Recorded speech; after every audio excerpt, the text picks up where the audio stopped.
Salam hörmətli izləyicilər. Bu gün Product Nexus Community tərəfindən bir podkast çəkirik. Və bu gün bizim qonağımız Toğrul Xəlilovdur. Bu gün maksimum çalışacağıq sizə dəyər yaradaq və sizə maraqlı olan müəyyən bir sual toplusu ilə müəyyən suallara cavab gətirək. Mən Süleyman Xaspoladov. Mən Toğrul Xəlilov. Çox sağ olun dəvətə görə, təşəkkür edirəm. Dəyməz və ilk öncə onu vurğulayım ki, mən Toğrul Xəlilov sizi LinkedIn platforması üzərindən çox qətiyyətlə və istəyirəm. Və demək istəyirəm ki, mənə görə ümumiyyətlə bu product sahəsində, product manager olsun, product owner sahəsində böyük bir əhəmiyyətiniz, böyük bir rolunuz var. Sizə ilk öncə buna görə sizə təşəkkür edirəm. Və çox uzatmadan ilk suala keçmək istəyirəm. Bu gün ümumiyyətlə ilk insanlar üçün maraqlı bir hissə. Product owner və product manager kimdir? Təşəkkür edirəm bir daha dəvətə görə və xoş sözlərinə görə təşəkkür edirəm. Çox sağ ol. Mən də maksimum çalışıram ki, LinkedIn platformasında öz izləyicilərim üçün dəyər yaradım. Product owner rəqəmsal və ya qeyri-rəqəmsal hər hansı bir məhsulun dəyərini maksimallaşdıran adamdır. Bu dəyər satışın artırılması ola bilər. Bu dəyər daha yaxşı dizayn ola bilər. Bu dəyər digər sənayedən asılı olaraq, müştərilərin istəyindən və yaxud da biznesin tələblərindən asılı olaraq dəyişə bilər. Amma bu dəyəri maksimallaşdıran adamdır məhsul sahibi. Və biz məhsul sahibinə bir məhsul verib 3 aydan sonra məhsula baxsa, o məhsul daha inkişaf eləmiş səviyyədə olmalıdır. Çünki onun bir məhsul sahibi var, product owner var.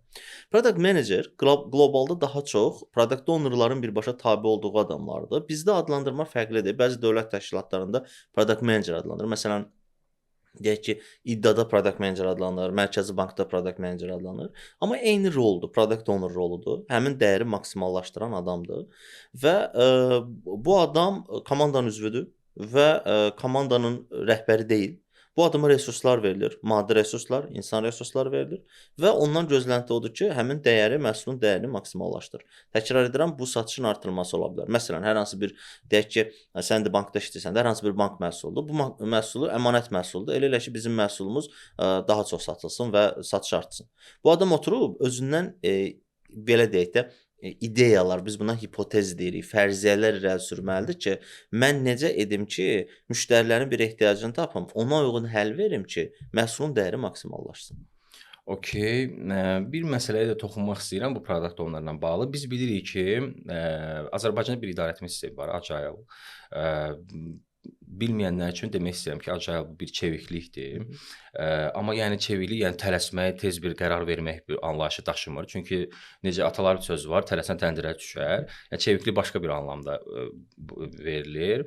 Və bizim bir frameworkümüzdə Scrum deyilən framework var. Burada Scrum qaydalarına görə də 3 rol var, 3 vacib rol var. Product owner'dır, Scrum Master'dır və Developers'dır. Developers bildiyimiz proqramist komandalarıdır. Bura biznes analitiklər, BA-lər, front-end, back-end, UX, UI, dizaynerlar və testerlar bura hamısı daxildir. Bir məsələ, deməli, Scrum Master bilirik ki, kimdir? Komandanı, yöntəmini idarə edən şəxsdir. Product Owner bildirdiniz kimdir? Burada bir məsələyə toxunmaq istəyirəm ki, niyə sizin düşüncənizlə, sizin praktikanıza uyğun biz ölkə olaraq Azərbaycanda, mənə görə bu bir xəstəlik formatında bir sualdır. Niyə biz Azərbaycanda tam olaraq Agile-ı yeridə bilmirik? Təşəkkür edirəm suala görə. Mən bu günə kimi işlədiyim şirkətlərdə tamamilə implementasiya olunmuş versiyasını da görmüşəm. Hansı ki, təkcə məhsul komandaları deyil, ümumiyyətlə bütün strukturlar ecəl işləyirdilər və Kanbandan istifadə edirdilər. Bunu da görmüşəm, hibridi də görmüşəm. Waterfall-dan başlamışam. 10 il oldu artıq, 10 ildən çoxdur ki, mən product managementdə məşğulam və Waterfall-da da işləmişəm, Agile-da da işləmişəm. Bizdən böyük problem odur ki, insanlar o əlindəki power-ı, gücü itirmək istəmirlər. Məsələn, hesab elə ki, sən IT departament direktorsan, sən tabeçində 50 nəfər əməkdaş var. Bu 50 nəfər əməkdaş sənin əmrinə amadədir də. Yəni sən nə desən onu da eləyəcəklər. Ki, müəllim deyirsə filan eləmək lazımdır. İndi qəfil Agile gəlir, deyirlər ki, Süleyman, sənin tapşırıqlarını icra eləməyəcək. Bir dənə Toğrul var, məhsul sahibi, onun tapşırıqlarını icra eləyəcək. Developer o nə desə onu eləyəcək. Data analitikdə həmçinin, biznes analitikdə filan. Sən tamamilə rolun və gücün əlindən alınır. Sən olursan o adamların funksional sahə rəhbəri. Bu nə deməkdir? Lider, sadəcə bir lider. Sadəcə liderdir. Bilmədiklərini öyrədəcəksən, bir növ müəllim rolunu oynayacaqsan. İstiqamət verəcəksən. İstiqamət verəcəksən, ezamiyyətə, məzuniyyət məsələlərinə baxacaqsan, inzibati məsələlərə baxacaqsan, işçi qəbulu, işə götür, işdən çıxart. Sən bir yerdən sonra görəcəksən ki, bu adamlar mənim tapşırığımı, Toğrulun tapşırığını icra edirlər ki, orada ego başlayır. Orada ego başlayır və başlayır ki, yox mən bir dəqiqə bunu niyə verməliyəm ki? Mən bunu niyə eləyirəm ki? Toğrul kimdir ki? Toğrul əvvəl də vardı. Biz əvvəl ona project manager deyirdik, layihə menecerləri adlandırırdıq və ya mən işləmişəm o cür, məsul yaratma üzrə mütəxəssis adlandırılırdı. Yəni sən deyək ki, IT direktorsan, sənin tabeçində əməkdaşlar var. Mən gedirdim sənə deyirdim, sən əsayin eləyirdin komandalara ki, mənim üçün fərqi yox idi də kodu kim yazır. Okay, amma Ecel bunu demir axı. Ecel deyir ki, developer Toğrulla bir yerdə otursun. İnsanlar əlindəki gücü itirmək, onların belə deyək də eqolarına tərs gəldiyinə görə insanlar Ecel qəbul edə bilmirlər. Bizdə Ecelin mənim gördüyüm implementasiya olunmamasının ən böyük səbəbi budur. İkinci mənim gördüyüm ən böyük səbəb odur ki, Scrum Masterləri qəbul eləmirlər. Və Scrum Masterlər Bu mövzuya toxunacaqdım. çox az rol oynayırlar bizdə, çox təəssüf ki. Və ikinci məncə səbəbi də budur. Mən ümumiyyətlə düşünürəm ki, bu agile sferası elə dediyin kimi söz və qüvvət, burada bu mikromenecmenti biz ləğv edə bilmirik də. Çünki insan departament müdiri hər hansısa bir tribe lead olmaq istəmir və yaxud bir şöbə müdiri chapter lead olmaq istəmir, sex lead olmaq istəmir. Niyə? Çünki bizdə bir açıq danışaq da, bizdə bir xəstəlik var ki, mən müdirəm. Bizim valideynlərimiz, dostlarımız, ümumiyyətlə bizim cəmiyyətdə bu bir rol var ki, yəni filankəs filan yerdə müdir işləyir, amma heç kim demək istəmir ki, yəni filankəs və ora o ulduzluq xəstəliyinə tutulub, sırf hər hansısa bir işin mahiyyətinə yox, imенно müdir olacağam deyə bir xətti quran insanlar vardı. Özlərinə bir roadmap qurublar ki, mənim gələcəyim bir müdir olmalıdır və qəflədən bir dənə agile daxil olub ölkəyə və bu inkar eləyir mikromenecmenti. Burada lead hər hansısa bir liderdir və sən hər hansısa bir istiqamət verirsən, plus da sən əmr yox, sən komandanla bir yerdə irəliləyirsən. Burada bir məqam da var mənə görə. Biz agile bizə nə göstərir? Biz komandamıza sərbəstlik veririk. Biz komandamızı sıxmırıq. Məsəl üçün rəhbər deyir ki, departament direktoru və ya şöbə müdiri deyir ki, bunu etmək lazımdır. Orada belə bir anlayış yoxdur da. Burada bir məhsul sahibi bir məhsul yaradır. Aydın məsələdir ki, bu hamısı CEO ilə, rəhbərlik ilə təsdiqini tapır, sual-cavab olur. Sonradan gəlir komandaya çatdıqda, okey alınandan sonra komandaya çatır və komanda burada bir sərbəst bir iş görür. Yəni burada bir məsələ də var. PO mənə görə sənin bir başqa bir podkastlarını da dinləmişəm. Orada çox xoşuma gələn bir cümlə oldu ki, ümumiyyətlə PO öz komandasının işinə dərindən yanaşmamalıdır. Niyə? Çünki burada bunun fokusu itir. Bəli. PO-nun fokusu itir. PO neynir? Düşünür, xətti qurur, roadmap-i qurur, işi ötürür öz peşəkarlarına, amma burada bir məsələ də var ki, komandanın peşəkar olmağı, qayıtda da qeyd olunduğu kimi cross-funksional olmağı vacib bir amildir. Bu sarıdan da product owner-ın əgər bəxti gətirirsə, yəni mənə elə gəlir ki, burada ideal bir iş olur. Ümumiyyətlə mənə görə agile çox bir ideal bir sistemdir. Çünki ənənəvi sistemlə biz gəlsək, hər hansısa bir layihə qururuq, fərqi yoxdur. Bir bank məhsulu qururuq və yaxud şəxsi həyətdən nəsə hazırlayırıq, nəyisə yaradırıq. Etap-etap bu hazırlanır, bu həftələr, aylar çəkir. Bir də var ki, misal üçün sənin Scrum komandan var, məhsul sahibin var və sən misal üçün də hər hansısa bir məhsul yaradırsan, bunun bir hissəsini bir hissəsini bir komanda işləyir, bölürük hissələrə, tasklara, bunun komandalar işləyir və bundan sonra da komandalar bir ay ərzində, bildiyimiz kimi bir ay maksimum müddəti var da, bir ay ərzində görürsən ki, bir məhsul, komandalar bunu təhvil verəndən sonra bu məhsul hazır olur. Okey, şərt deyil ki, bu done olacaq, fail da ola bilir və şərt deyil ki, bu done olandan sonra uğurlu olacaq, amma yəni ümumilikdə proses çox tezlənir. Ona görə də mən bu agile, bax bu çeviklik bu formatdadır ki, yəni uzun yaranan, gedişatı olan bir prosesin qısa bir zamanda həllini tapır. Burada bir sualım da var. Deməli biz agile deyərkən bütün qərarları direktor verdikdə yenə də var da, yəni bu gün bizim bir məsələlərimiz var ki, orada agile var, amma yenə də qərarları direktor verir. Direktor böyük rəhbər qərarları verdikdə burada PO-nun rolu nə qədər güclü olur? Məncə bu hansı səviyyədə olmalıdır? Şirkətin strateji məqsədləri olmalıdır. Şirkətin, məsələn deyirəm, bunu ciddi təşkilatlar edirlər. Azərbaycanda da edirlər və bəxtim gətirib ki, mənim çalışdığım şirkətlərdə bu olub. Hamısında yox, amma müəyyən bir hissəsində olub. Şirkətin strateji məqsədi var. 6 dənə strateji məqsədi var. Məsələn, mənim roadmap-imdə olan epiklər hansı ki, user story-lərin birləşməsidir. Coarse grained user story deyirik də biz ona. Böyük hər epikin hər birinə bir növ layihə kimi baxa bilərik. Mən çıxıram rəhbərliyə deyirəm ki, öz məhsulla bağlı 6 dənə layihə icra eləyəcəm. Və bu 6 layihənin hər biri şirkətin strateji məqsədlərlə align olunmalıdır, birləşməlidir və ona xidmət eləməlidir. Şirkətin strateji məqsədi odur ki, məsələn deyirəm, bu illəri filan qədər gəlir əldə etməkdir. Mən də deyirəm ki, satışı artıracam 10%. Bax bu 10% satışı artıracam epiki, mənim bu hipotezim, mənim bu fərziyyəm, bu ideyam şirkətin strateji o gəliri artıracam strateji məqsədinə xidmət eləyir. Əgər heç bir məqsədə xidmət eləmirsə, onda o Toğrulun hipotezi yetişmə lazım deyil deməkdir. Okay?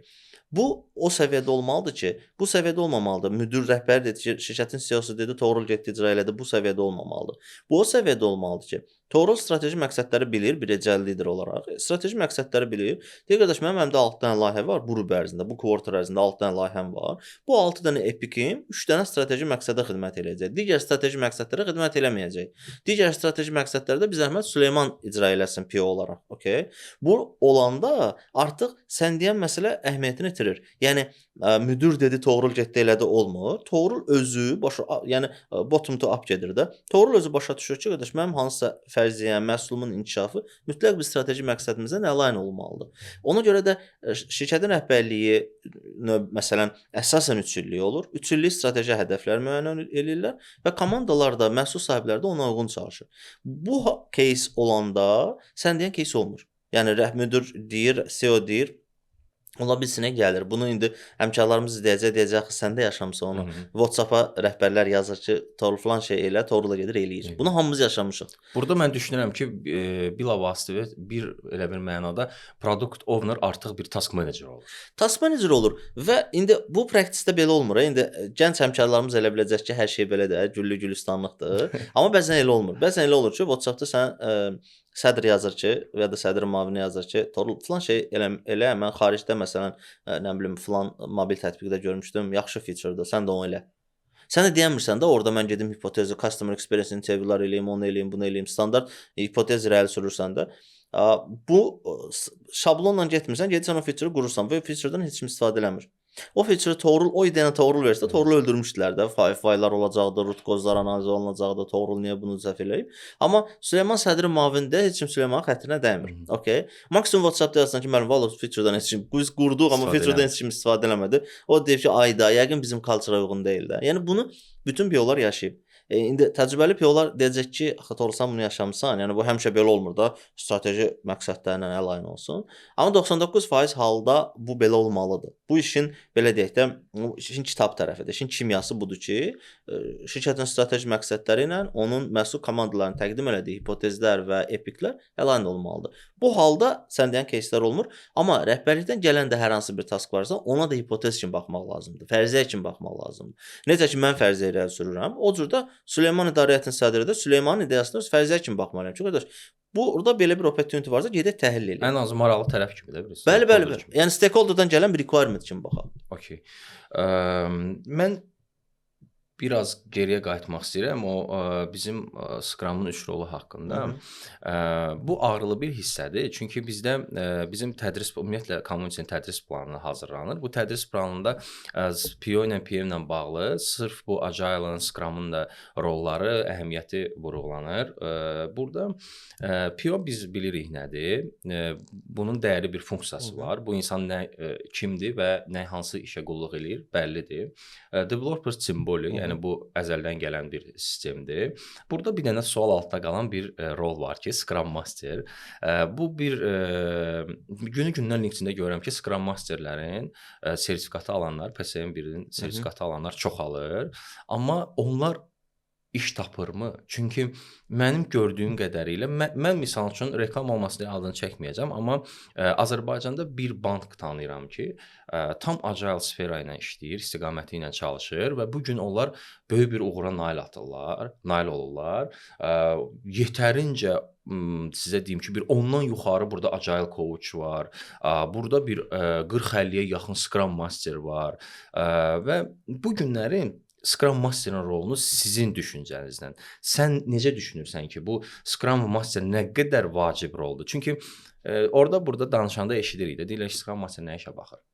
Yəni mən məsəl üçün öz adım səni dinləyək, yəni mən də öz fikrimi bildirərəm. Çox sağ ol suala görə. Mən Scrum Master'dan bağlı LinkedIn-də bir dənə post paylaşmışdım. Ələ saldılar Scrum Master'ları, yıxırdılar, sürüdülər.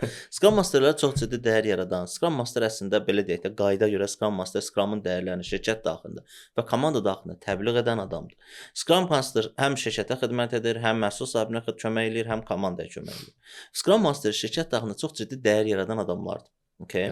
Bizdə bu bu rol sonuna qədər implementasiya ola bilmir. Ona görə ki, bayaq dediyimiz ego məsələləri çıxır ortalığa.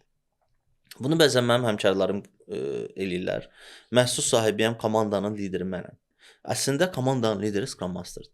Sən komandanın lideri deyirsən. Sən əcəl lidersən, o heç. Yəni məhsul sahibi işçi deyil. Məhsul sahibi işçi belə deyək də ştatında deyil. Məhsul sahibi liderdir, əcəl liderdir. Amma komandanın lideri Scrum Masterdır. Deyir Scrum Master yoxsa əcəl coachdur. Okay. Bunu qəbul eləmək biraz da PO-ların belə deyək də egosuna tərs gəlir. Çünki sən bu günə kimi komanda sən nə deyir onu eləyirsən, nə deyir onu eləyirsən, ya bütün komanda sənin əmrinə amadədir də. Bir yerdən sonra fikirləşirsən ki, ikinci rəqib istəmirsən də sən. Scrum Master gəlir deyir ki, filan şey Scrum qayda uyğun deyil, uşaqlar bunu eləməyək. Retro məsələn Daily-yə gəlmirsiniz. Daily-də 2 nəfər adam var ki, hər gün Daily-yə gəlmir. O birilər gəlir, sən gəlmirsən. Niyə gəlmirsən? Onda PO durur deyir ki, gəlmirsən də, yox, kodun yazır da, uşaqdır. İndi gedib kof etmir ki, iqra oynamır ki, oyun oynamır ki. Bu halda artıq Scrum Masterların rolu, əhəmiyyəti azalmağa başlayır. Onlar demotivə olmağa başlayırlar ki, mən dəyər yaratmıram. Hansı ki, mənə görə şirkət daxilində ən çox dəyər yaradan adamlardan biri məhz Scrum Masterlar olmalıdır. O çox ciddi roldur. Amma mənim gördüyüm odur ki, bizdə bəzi bir-iki səninlə razıyam, bir-iki təşkilat çıxmaq şərti ilə çox az hallarda Scrum Masterlardan faydalanılır sözün yaxşı mənasında. Bilirsiniz, mən bunu bir də nəyə bağlayıram? Ümumiyyətlə Scrum Guide-ın tələblərinə uyğun, yəni biz deyillərdə kimlər iştirak etməlidir deyə bir suala vacib amil developerslardır. Yəni PO ilə Scrum Master burada iştirak etməyə bilər gündəlik. Yəni PO-nun özü belə, yəni Scrum Master'ın özü belə vacib an olanda belə orada iştirak etməlidir. Amma misal üçün hər hansısa bir developersin sualları varsa. Amma mənə görə Scrum Master o qədər vacib bir əhəmiyyətli bir peşədir ki, yəni ümumiyyətlə belə deyək də şəxsi bu iş prinsiplərini bir qırağa, bacarıqları qırağa qoysaq, insanın bir şəxsi xarakteri də var da. PO misal üçün lider ola bilər, okey, amma burada developers komandada da kimisə bir güclü bir lider xasiyyəti bir ola bilər də və burada bir hardasa bir münaqişə yarananda bunu kim həll eləyir? Bunu Scrum Master həll eləyir də. Yəni Scrum Master orada yoxdursa, o demək deyil, misal üçün iştirak etməyə bilərsə, etmirsə də, o demək deyil, yəni Scrum Master'ın bir rolu yoxdur. Mən çox eşitmişəm, müəyyən bir yerlərdə də eşitmişəm. İnanın ki, tüklərin biz olur, deyirlər ki, Scrum Master nəyə yarar? Ümumiyyətlə, nəinki Scrum Master? Elə bir müəssisə tanıyıram ki, Agile coachlar belə, bilirsiniz mənə nə deyiblər? Gəlir çatdırdı, deyirlər ki, Agile coachla Scrum Master nəyə yarayır? Ancaq meeting roomlarımızı zayin eləmək üçün. Bu bilirsiniz nə deməkdir? Və mən bunun problemini hansısa bir Scrum Guide-ın qanununda yox, nədəsə yox. Sırf o kadrların özlərində görürəm. Özlərində. Bilirsiniz, mən sertifikat alım, mən okey oxudum, sertifikat aldım Scrum.org-dan. Mən peşəyim bilirəm deyə bir anlayış yoxdur da. Yəni bir peşəyə sahiblənəndə mənə görə o peşəni yemək lazımdır. Yəni sən o peşəni yiyələnməlisən tam. Bu gün misal üçün mənə görə deyirəm, mən Scrum Master tanıyıram ki, buradan da salamlayıram. Xətai bəy yəqin siz də tanıyırsınız. Yəni mənim üçün bəli, Azin Telekomda senior Scrum Master vəzifəsində çalışır. Mənə görə misal üçün Xətai bu günləri 10 nəfər IT hissəsi, bu product hissəsində oturub Agile-dan danışsa, bu insan Agile, Scrum Master-ın, Scrum-ın nə olduğunu 100%lıq insana izah edə bilər. Və mən inanmıram ki, elə bir insan ola bilər ki, Xətaiyə çönüb deyə bilər ki, misal üçün Scrum Master nəyə lazımdır? O bu sualın cavabını yetərincə verə bilər. Və bu günlərdə mən də öz adımdan misal üçün demək istəyirəm ki, misal Scrum Master 100% biz bunu eşidiriksə bu sahə adamları, yeni gələnlər də ən azı eşitməyiblərsə də növbəti etaplarda eşidəcəklər və yaxud eşitiblərsə də ki, Scrum Master heç nəyə lazım deyil. Yox, ümumiyyətlə Scrum Master-ın Agile coach'un belə deyək də vəzifələri hardasa eynidir. Sadəcə bunlar insanlara Agile coach nə edir? Bunlar kütləyə, müəyyən bir kütləyə Agile-ın nə olduğunu və Scrum-ın nə olduğunu anladır. Sadəcə Scrum Master bunu komandasında 3 dənə, 2 dənə, 1 dənə, 5 dənə komandada işləyir. Onu anladır ki, bu Scrum dəyəri nə olan şeydir, Agile dəyəri nə olan şeydir. Agile coach isə həmin şeyi CEO formatında eləyir, biraz üstün formatda eləyir. CEO-larla işləyir. Birbaşa onlarda bu funksionallığı yaradır. Ona görə də çəkinmədən məsləhət görürəm ki, yəni Scrum Master verə bilərlər. Düzdür, bizdə biraz bu prosedur, biraz Agile-ın yerinməsi, bu micromanagement ləğv olunmaması çətinlik olsa da, amma düşünürəm ki, biz ölkə olaraq nə vaxtsa buna gəlib çıxacağıq. Bəli, mən də Və qayıdaq product owner-a. Siz indi hal-hazırda Aztelekomda project manager rəhbər vəzifəsində çalışırsınız və aydın məsələdir ki, tabeliyinizdə bir neçə dənə product ownerlar var. Təzə gələn product ownerlarda nə problemləri görürsünüz? ən çox təzə gələn product ownerlarda birincisi müdir moduna, o səhvi mən də eləmişəm. Müdir moduna girmək var. Mən rəhbərəm. Okay, artıq işçi deyiləm, işçilikdən çıxmışam. Komandanın mən nə desəm onu eləyirlər. Dizaynerə deyirəm, hamı mənə tabedir. Hamı mənə tabedir. Dizaynerə deyirəm falan şey dəyişir. Developera deyirəm belə yazır. Nə deyirəm eləyirlər də. Oşum data analitika deyirəm bir dənə SQL-də çörü, hə yaxşı bu dəqiqə hazır falan. O bir müəyyən müddətdir. Müəyyən müddətdən sonra komanda bundan bezir. Bu müdir anlayışından bezir. Həmin biz dediyimizdir də. Yəni bu insan product owner olmaqdan çox, məhsul dəyəri yaratmaqdan çox müdir olmağa çalışır. Müdir olmağa çalışır. Bu xəstəlikdir. Bəli. Müdir olmağa çalışır və müəyyən müddətdən sonra komanda bundan bezir. Çünki komanda zaten o şöbə rəisindən, bölmə rəhbərindən bezmişdi. Okay. Komandaya vota sən cavabdeh deyilsən də, nə iş görəcəyinə sən cavabdeh deyilsən. Sən cavabdehsən ki, gəlib priority-ni deyirəm planningdə. Əslində idealı budur da. Planningdə gəlib deyirəm uşaqlar, priority budur. Uşaqlar priority related götürüb user story-ləri özlərinə assign eləməlidirlər. Okay? Düzü practice-də bunu eləmirlər.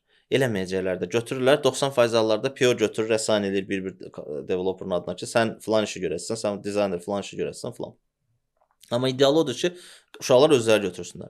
Özləri özünə task götürəndə özlərini self manager adam kimi, self ownership adam kimi görə bilirlər özlərini ki, mən öhdəlik götürə bilirəm, mən özümü idarə edirəm və mənim müdirim yoxdur. Hə, komandada məhsul sahibi var, onun vəzifəsi də gəlib o priority-ni deməkdir. Okay? Amma başqa acceptance kriteriyanı yazmaqdır ki, belə deyək də, müştəri nə istəyir, bunu deməkdir. Amma deeply business process analiz edən əlbəttə ki, business analitikdir. Bu birinci səhvidir, məhsul sahiblərinin. O səhvi özümdə eləmişəm və ondan çox əziyyət çəkmişəm. İkincisi, təzə başladığım vaxtlarda. Çünki tam qavramamışdım, mindset-i qəbul eləməmişdim illər əvvəl. İkincisi, məhsul sahiblərinin böyük elədiyi səhv nədir? Özlərini məhsul komandası ilə stakeholder arasında körpü olmayan adam kimi görürlər. Əslində bu belə deyir, buna inkar eləmirəm.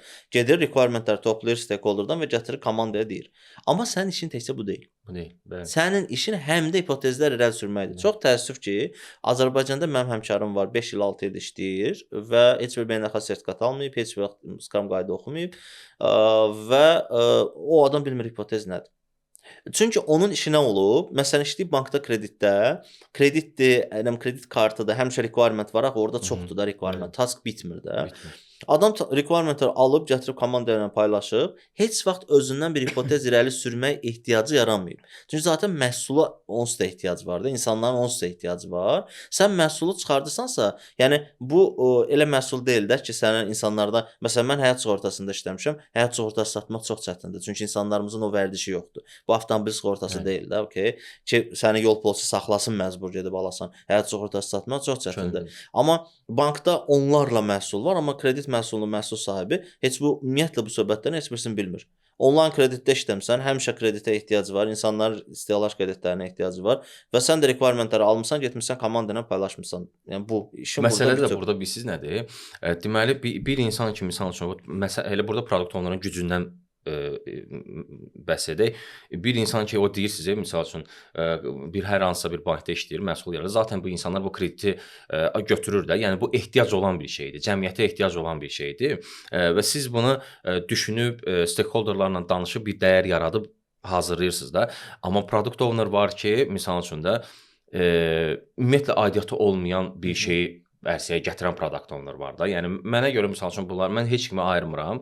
Amma yəni o product ownerlarında əziyyətini yəni xüsusi qeyd eləmək istəyirəm. Çünki misal insan biraz korporativ mühitdən kənara çıxacağam. İnsan var ki, biz neçə ildir də rahat da yolumuza gedirik, avtobusla, maşınla, peşkon və yaxud da ki, hər hansısa bir formatda biz yolumuza gedirdik də. Biz bilirdikmi ki, məsəl üçün bizə navigator lazımdır? Bəli. Yox, amma Waze-i yaradan bir product owner var ki, bir məhsul sahibi var ki, məsəl üçün bizə Waze yaratdı və biz doğrudan da fikirləşdik ki, o insan istifadə edəndən sonra görür ki, bu nə qədər asan bir şeydir. Yerli məhsul sahibində demək lazımdır burada. Push otsun, mütləq qurutsun, Adil bəy Bəli. demək lazımdır. Uğurlu. Mən həmişə bütün görüşlərimdə onu qeyd eləyirəm. Azərbaycanın məncə Bəli. müzakirəsindən yaxşı məhsul sahibi Adildir. Razıyam. Çünki adam insanların vərdişlərini, davranışlarını dəyişdi. Davranışdan da əlavə xüsusi vurğulamaq istəyirəm, bu startapın müəyyən başqa bir startapın içində bir biznes plan var. Bəli, bəli. Biz bilirik ki, burada adi insanlar, məsəl üçün işləməyən insanlar bura gedə bilmir. Yəni Push 30 nə deyir? Gedib HR-dan mənə gəl deyir. Çox yaxşı biznes modeli var. Bəli, biznes modeli var. Yəni insan məsəl üçün bunu yaradana düşünə bilər ki, nə qədər işçi mənim yanıma gələ bilər, nə qədər işçi məni tanıya bilər, məsəl üçün də через HR gələ bilər. Burada belə deyək də biraz xətt uzanır da. Məsəl üçün mən HR-a getməliyəm, HR-la danışmalıyam, orada müqavilə olmalıdır, amma gördüyümüz kimi, yəni çox uğurlu startaplardan biridir. Hal-hazırda da ona startap deməzdik. Bu artıq bir biznes modelidir, ciddi bir biznesdir. Və dediyim kimi bir məsələyə də toxunaq. Bu sahədə bir yetərincə praktikası olan, təcrübəsi olan insan kimi bir məsələyə toxunmaq istəyirəm. Hansı ki, məsəl üçün kimsə rəhbərlərin yanında deyə bilmir də bunu. Product owner olaraq və yaxud proyekt menecer olaraq hansı ağrılı hissələr keçirir product owner ki, misal üçün işində də bunu dilə gətirə bilmir. Amma bu gün misal üçün sən onu dilə gətirə bilərsən. Birinci məsələ nədir? Mən gənc həmkarlarıma və həm də tədris edirəm, təlimlər keçirəm, tələbələrimə də eyni şey deyirəm. Sizin işlədiyiniz şirkətdə bütün şirkət sizin stakeholderınız olacaq. Elə məhsul ola bilər ki, siz o məhsulu idarə edəndə, məhsulunu inkişaf elətdirəndə bütün hallarda bütün şirkət sizin stakeholderınız olacaq. Təsəvvür edin, siz işləyirsiniz hansısa bankda, indi sən bankda işləyirsən deyə daha çox oradan nümunə gətirim. Deyək ki, bankın kredit məhsulunun məhsul sahibisən. Hüquq sənin stakeholderundur, risklər, maliyyə, mühasibatlıq, satış, bütün şirkət, bütün bank sənin stakeholderundur. O stakeholderların hər birindən ayrı requirementlər gələcək. Və o requirementlərin böyük əksəriyyəti dəyər yaratmır məhsul üçün.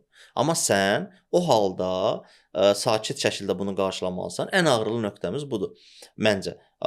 Sən bunu sakit şəkildə qarşılayırsan və adama izah edirsən ki, bu dəyər yaradır, amma indi yox. O da işində bundan əziyyət çəkir. Məsələn, mühasib hər gün manual nəyisə eləyir və bu onu çox yorur, sənin məhsulla bağlıdır da. Gəlir sənə deyir ki, Süleyman, bunu dəyiş də qardaş, bunu avtomatlaşdır. Sən də görsən ki, bunu avtomatlaşdırsan bu mənim 2 ay vaxtımı alacaq. Bunu roadmap-ə əlavə eləməyim. Əlavə eləyim də 4 ay sonra əlavə eləyim. Çünki indi mən satışını artırmaqla məşğulam. Mən 2 dənə kampaniya eləyəcəm, Yeni il kampaniyası, Novruz kampaniyası eləyəcəm. Mən satışımı KPI yerinə yetirdim. Okay? Çünki səndə KPI-in var axı. Amma indi adama da izah eləmək lazımdır o mühasibətçi. Sən biraz səbr elə də, 3-4 ay səbr elə, sən onu manual elə, ondan sonra eləyəcəm onu. Bu halda nə baş verir? Mühasib gedir müdürünə deyir, müdür axır hansısa iclasların birində gedirlər onu rəhbərliyə deyirlər. Okay? Əgər şirkətdə ecəl sonuna qədər implementasiya olunmayıbsa, çox ciddi problem yaranır. Bəli. Problem harada yaranır? Sənə gedirlər sədrə şikayət edirlər. Sədr də səni çağırır, başlayır danlamağa ki, Süleyman niyə eləməmisən onu filan. Sən də deyəmirsən ki, bu mənim hal-hazırda priority verməmişəm ona. Prioritet deyil. Prioritet deyil, okay? Bunu ecəl o culture-ını bütün şirkət qəbul eləməlidir ona görə ki, səni gedib şirkətin rəhbərliyinə şikayət edəndə şirkətin rəhbərliyi deməsin də ki, Süleymana bax işləmir. Desin ki, okay, mən Süleymanı da anlayaram filan. Ürəyində amma başa düşsün ki, Süleyman qərar verib də indi yəqin özünün roadmap-i var, ona uyğun işləyir. Əslində belə olmalıdır. Mənim bəxtim gətirib ki, işlədiyim yerlərdə məsələn Paşa həyatda belə idi. Bütün strukturlarda implementasiya olmuşdu ecəl və belə deyək də, bizdən kimsə gedib ona şikayət edəndə, rəhbərliyə şikayət edəndə, rəhbərlik deyir ki, oğrul bilir nə edir. Okay, mən oğrulla danışaram. Gəlib məndən maksimum soruşur ki, oğrul, mühasibin işini niyə görməmisən? Mən də izah elədim ki, mən filan işlər görəcəm. İnam olmalıdır, yəni öz işinə inam olmalıdır. İnam olmalıdır. Bir də daha çox bilirsiniz nədir? Ecəl qəbul eləyib də, adam deyir ki, biz məhsulun belə dedir, məhsulun rəhbəri, komandan yox. Bunun qaydası da bu. Bəli, məhsulun rəhbəri Toğruldur da. Toğrulun əlində bir roadmap var, roadmap-a uyğun gedir və həmin roadmap-dakı bayaq dediyim epiklər strateji məqsədlərə qulluq edir. Yəni Toğrul düz yoldadır, Toğrul gedir, okeydir, problem yoxdur. Və o ecəlin 4 dəyərindən biri mən həmişə deyirəm, respond to change over following a plan. O vaxt işləyir ki, rəhbərlik bunu qəbul eləsin. Bəli. Dəyişikliyi qəbul eləmək asan deyil. Dəyişikliyi qəbul eləmə o vaxt işləyir ki, rəhbərlik qəbul. Rəhbərlik qəbul eləmirsə, onda bezəcək adam. Çünki mən onu da yaşamışam. Rəhbərlik çağırır, danlayır. Filan şey niyə eləməmisən? Başqa nə iş görsən saat filan. Bu adamda demotivasiya salıb eləyir. Amma Agile tam sonuna qədər implementasiya olanda və şirkətin rəhbərliyi Agile culture qəbul edəndə o də deyir ki, Toğrul bilir də nə edə bilər. Ağır nöqtəmiz bu olur. Stakeholder çoxdur, requirement çoxdur. Onların arasından seçməlisən, ən çox dəyər yaradana prioritet verməlisən, amma digərinin də biraz sözün yaxşı mənasında bir susturmalısan. Bu çətindir. Yəni bu liderlik bir Bəli, xarakterdir. bəli, Yəni stakeholderlar çox ola bilər. Yəni ümumiyyətlə hər bir marağı olan insan bu stakeholder sayılır da. Yəni onların düşüncələri, hətta bir stakeholderın belə, yəni bir qarşı tərəfin belə bir neçə fikri ola bilər. Təsəvvür edirsiniz, misal üçün hər hansısa bir sahədə hansısa bir squadda işləyirsən, orada belə deyək də nəsə bir dəyər yaradırsan, bir 10 nəfər maraqlı tərəf var, stakeholder var burada. Onun hərəsi 1-2 fikir verəndə bu 20 fikir eləyir. Amma bütün 20 fikri biz dəyərləndirmirik. Yəni məhsul sahibi olaraq biz oradan lazım olan hissəni götürürük və sabahları misal üçün hər hansısa bir sual və yaxud bir tərəddüd belə yarananda stakeholdera qarşısında bir cavab verəcəkdir. Yəni o liderli bir xassiyyətdə olmalıdır məhsul sahibinin ki, yəni bilirsiniz, yəni okey, siz deyirsiniz, mən sizə dinləyirəm, amma yəni mən məhsulun sahibi mənəm də. Yəni son nəticədə məhsulun üzərində cavabdehliyi stakeholder daşımır. Developers daşımır, Scrum Master daşımır. Yəni məhsul sahibi daşıyır. Ona görə də bir öz həm yenə gəlib liderlik xarakterinə çıxırıq. Amma burada dediyim kimi də, yəni mütləq ki, rəhbərliyin inamı, rəhbərliyin əslində məntiqləndir də. Yəni bir işçini, kadrı sən işə götürürsənsə, fərqi yoxdur hər hansısa bir sahəyə, sən buna inanmalısan. İnanmırsansa o işçini niyə işə götürürsən? Ən çox problem bilirsən harda olur? Compliance departamenti mənim təcrübəmdə bankda işləyəndə gəlib deyirdi ki, Torul, bu user story-ni götürüb işləməsə qardaş, bax burada Mərkəzi Bank gələcək, lisenziyamızı alacaq. Çox böyük riskdir falan. Hüquqla özü necə qorxudurlar? Qorxudurlar ki, hüquqla compliance bunu eləyir də. Bunu eləməsən, müqavilədə bu cümləni yazmasan, Mərkəzi Bank lisenziyamızı alacaq. Mən indi kimi hələ görməmişəm, amma Mərkəzi Bank bir dənə cümlədən ötürü lisenziya alsın. Hələ gəlib cərimə elədiyini də görməmişəm.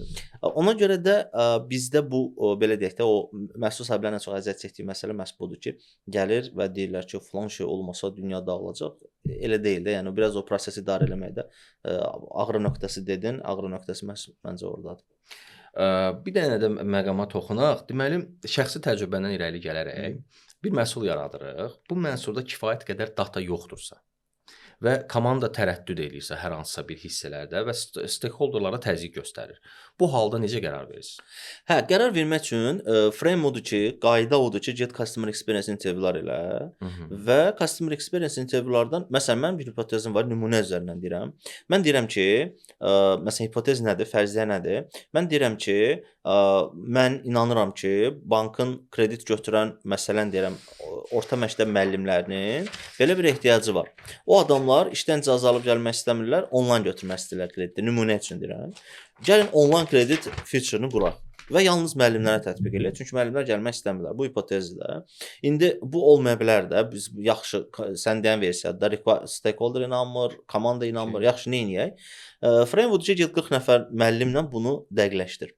Bunun üçün çox yaxşı bir kitab var. Customer Development adında Cindy Alvarez'in kitabıdır. Çox dəyərli əsərdir. Kimlər ki istəsə rəylərə yazsın, mənə LinkedIn-də yazsınlar, mən onun kitabının PDF versiyasını göndərim. Çox dəyərli əsərdir, sırf Customer Development-la bağlı. Deyir ki, orada çoxlu frameworklər var ki, bu frameworku tətbiq elə, doğru cavab al. Gedib Süleymana deməməlisən ki, Süleyman, sən müəllim olaraq ehtiyacın var onlayn kreditə. Sən onun bu problemi necə həll etdiyini soruşsan. Okay. O cavabı ondan eşitməyə ehtiyac yoxdur ki, mənim onlayn kreditə ehtiyacım var. Bu cavabı eşitməyə ehtiyac yoxdur. Get 40 nəfərlə intervyu elə, o cavabları topla, bu sənin əlində data olacaq. İki versiya var da, ya əlimizdə data var. Okay. Data analitik getdi SQL-dən bir dənə query yazdı, o datanı verdi bizə. Mən də gördüm ki, data əsaslı qərar verdim və gördüm ki, burada bir biznes imkan var və bu feature-ı qurdum. Okay. İkinci versiya odur ki, əgər əlimizdə belə bir data yoxdursa, hipotezdirsə, onda o datanı özümüz yaradırıq. Süni şəkildə özümüz yaradırıq. Gedirik, intervyular edirik və müştərilərin təcrübələrini təhlil edirik və oradan çoxlu hipotezlər ortalığa çıxır ki, əslində bu müştərilərin, məsələn, biz həmişə bankda işləyəndə əvvəllər kampaniya eləyirdik, məsələn, kreditə də ki, 2% endirim, zaminsiz nə bilim, komissiya 50% endirim, komissiyasız, yanvar nə bilim o kampaniyası, Novruz endirimi filan. O vaxt bu işləyirdi. Çünki kredit verən 2-3 dənə bank vardı. İndi bütün banklar kredit verir və insanların çox rahatlıqla krediti əldə edə bilirlər. İndi insanların kreditə olan ehtiyacı kreditdən sonrakı mərhələdə xidmət görmələridir. Və sən krediti daha rahatlıqla əldə etməyə üstünlük verirlər. Nəinki 2% endirimə. Müştərinin sən 2% endirimə ehtiyacı yoxdur. Ya da zamin deyir ki, okey də mən bir nəfər zamin gətirərəm. Ya da ki, deyirsən ki, komissiyasız, deyir okey də 1% komissiya tut. Amma məni heç hara çağırma. Məni gəlib filialda mən gözləməyim. 1 saat müdirdən icazə alıb, işdən icazə alıb gəlmək istəmirəm. İşi asanlaşdırır. İşi asanlaşdırır.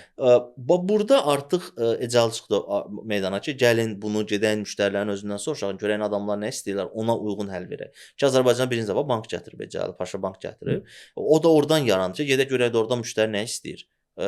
Çünki bir vaxta qədər Toğrulun intuisiyasına ehtiyac var idi. Amma bir yerdən sonra Toğrulun intuisiyası artıq əhəmiyyətsiz olmağa başladı.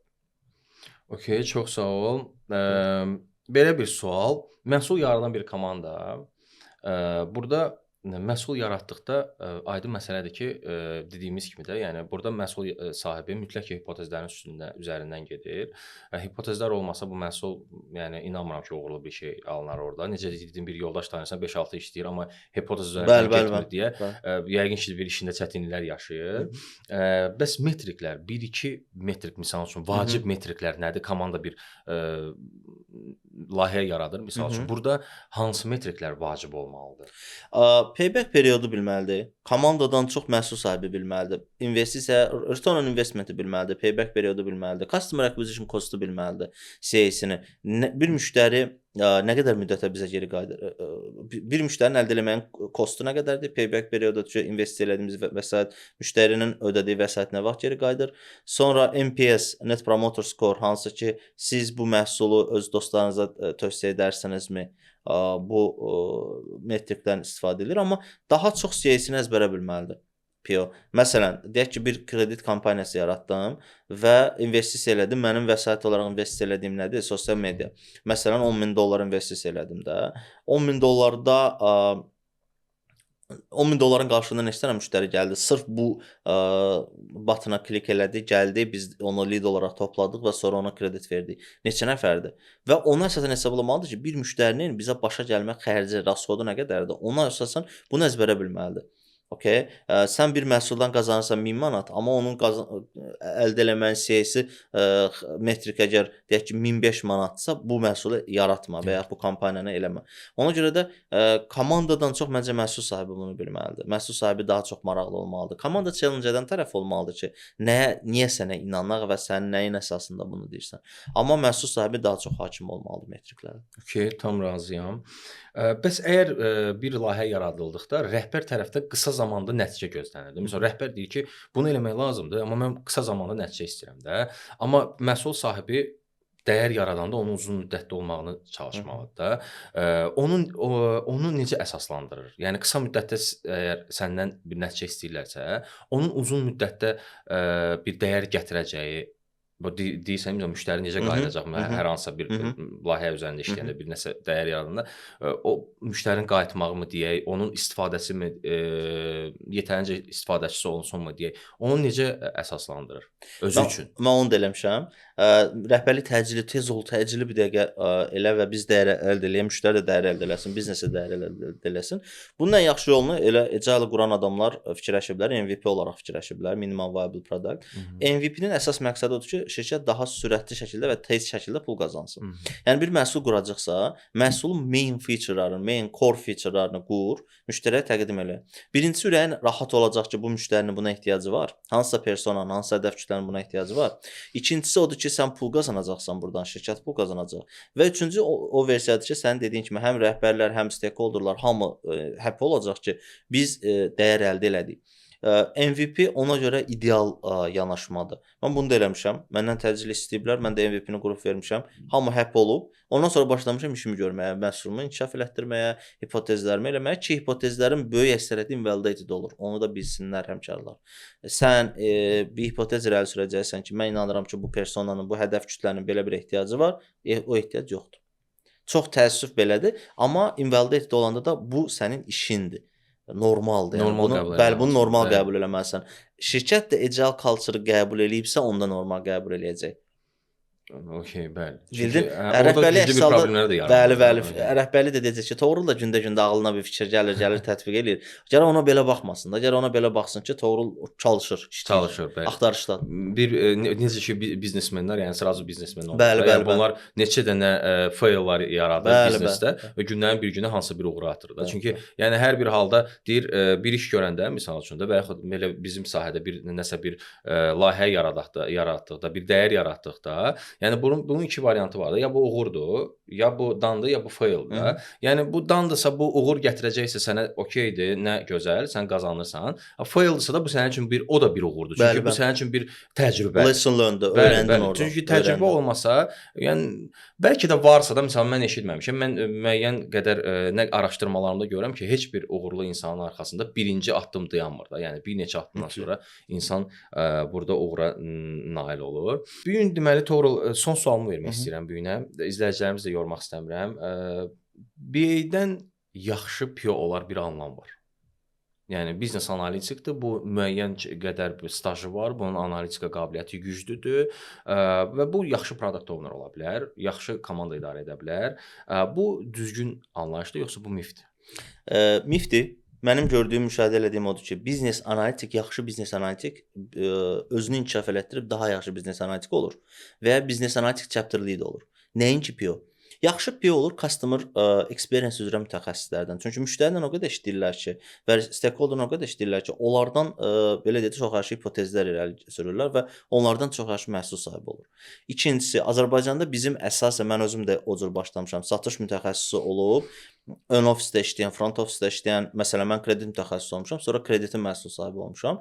Bu adamlardan çox yaxşı məhsul sahibi olur, satış mütəxəssislərindən. Etiraf edirəm ki, çox yaxşı satış mütəxəssisi deyildim. Elə ortabab satış mütəxəssisinə yaxşı PO olur. Sən satışı çox yaxşı bacarırsansa, peşəkar satış eksperti olursan. Orta səviyyədə bacarırsansa, get onda PO ol və bu onlardan çox yaxşı alınır. Data analitiklərdən çox yaxşı PO alınır. Çox yaxşı PO alınır müştəri ilə daha çox ünsiyyət quran adamlardan. Nəinki, məsələn, müştəri xidmətlərindən, call centerdən çox yaxşı, Azərbaycanda da call centerdən çıxan çox yaxşı məhsul sahibləri var. Məsələn, mən xatırladığım Şahlar Dəmirli elə call centerdən çıxıb. Və mən məsələn kredit mütəxəssisi olmuşam. Mənim həmkarlarımın böyük əksəriyyəti ya satışda işləyirlər bizim uşaqlar, ya da ki PO-dular. Onlardan çox yaxşı PO olur. Biznes analitik təhlil adamıdır. Xaraktercə də bunlar fərqlidirlər. PO daha çox ekstravertdir, söhbət eləyən, danışan insanlarla ünsiyyət qurandır. Biznes analitik biraz introvertdir ya da biraz ambivert olurlar. İnsanlarla çox da ünsiyyət qurmağı sevirlər. Məcburiyyətdən gedib stakeholderdan detalları soruşurlar. Çox təhlilə maraqları olan adamlardır. Əlbəttə PO üçün də təhlil lazımdır, amma biznes analitik qədər yox. Okay? Ona görə də bu mifdir. Biznes analitik sən inkişaf et. Bizdə əslində əsasən belə olur da. Biznes analitika deyirlər ki, biraz işdə sən PO qoyacaqsan. Yaxşı olmur. Nəticəsi yaxşı olmur. Get data analitika PO qoy. O daha yaxşı PO olacaq. Nəinki biznes analitik. Yəni bir sahə, ümumiyyətlə hər hansısa bir sahənin peşəkarısansa, yəni özünü orada tapmısansa, elə oradan da davam et. Bəli. Yox, misal üçün hardasa bir yarımçıq tərəddüd alınmırsa, dəyişib peşəni davam edib hardasa özünü tapmaq lazımdır və əsas da vurğulamaq istəyirəm ki, əsas bir məqam peşəsini sevmək lazımdır. Bəli, mütləq. Bununla da bu gün yekunlaşdıraq. Toğrul, çox sağ ol. Sənə minnətdarlığımı bildirirəm. Çox dəyərli məsləhətlərin, çox dəyərli. Bu gün ümumiyyətlə bunun bizim danışmağımız özü bir dəyərdir. Ümid edirəm ki, biz də bizim izləyicilərimizə bir dəyər yaratdıq. Hər hansısa bir suallarına cavab verdik. Heç nədən çəkinməsinlər, heç nədən qorxmasınlar. Həyatda öz peşələrini tapmaq üçün hər bir kəsə uğurlar arzu edirəm. Çox sağ ol bir daha. Sənə də uğurlar arzu edirəm işində. İnşallah növbəti podkastlarda görüşənəcən. Çox sağ ol Süleyman. Təşəkkür edirəm dəvətə görə. Sizin komandaya uğurlar arzu edirəm. Bilirəm yeni başlamısınız və izləyicilərimizə də sözüm odur ki, xahişim olacaq ki, rəylərə yazsınlar. Bəli. Əgər hər hansı sualları varsa mənə rəylərə yazsınlar ya da mənə LinkedIn-də yazsınlar. Mütləq cavablandırıram və ümumiyyətlə bütün izləyicilərimə geri dönürəm. Heç kim deyə bilməz ki, mən yazdım, geri dönmədi. Mütləq geri dönürəm. Hər hansı sualları varsa yazsınlar mənə. Agile-ilə bağlı, product owner peşəsi ilə bağlı, ümumiyyətlə karyera planlaması ilə bağlı yazsınlar. Mən dəstək olmağa hazıram. Bunu mən özümdən bilirəm. Bir dəfə yazanda yəni mənə geri döyüş elədi. Təşəkkür edirəm. Əstəğfurullah. Çox sağ ol yaratdığın dəyər üçün. Kadr olmaq gözəl, yaxşı kadr olmaq gözəl bir şeydir, amma yaxşı insan olmaq, insanlara dəyər yaratmaq ayrı bir gözəllikdir. Bunun üçün ayrıca sənə təşəkkür edirəm. Çox sağ ol. Və sonda izləyicilərimizə Product Nexus haqqında məlumat vermək istəyirəm. Biz bir community, Product Owner və Product Manager community, biz Product Owner, ümumiyyətlə məhsul üzərində, məhsul sahəsində bir dəyər yaratmağa çalışırıq. Bizim təhsil proqramlarımız var, bizim ambasadorlarımız inşallah olacaq. Əgər marağınız varsa məhsul istiqamətinə bizə qoşulun. Nə suallarınız var, Toğrul bəy dediyi kimi suallarınızı da verə bilərsiniz. Peşəkar bir komandamız var. Çalışdığımız qədər, bildiyimiz qədər biz də sizə kömək olacağıq və bu sahədə də irəliləmək istəyənlər üçün nə köməklik lazımdır, əlimizdən əsirgəməyəcəyik. Hər birinizə uğurlar arzulayırıq. Bu günlük sizlə sağollaşırıq. Gələn görüşlərə qədər. Sağ olun. Sağ olun.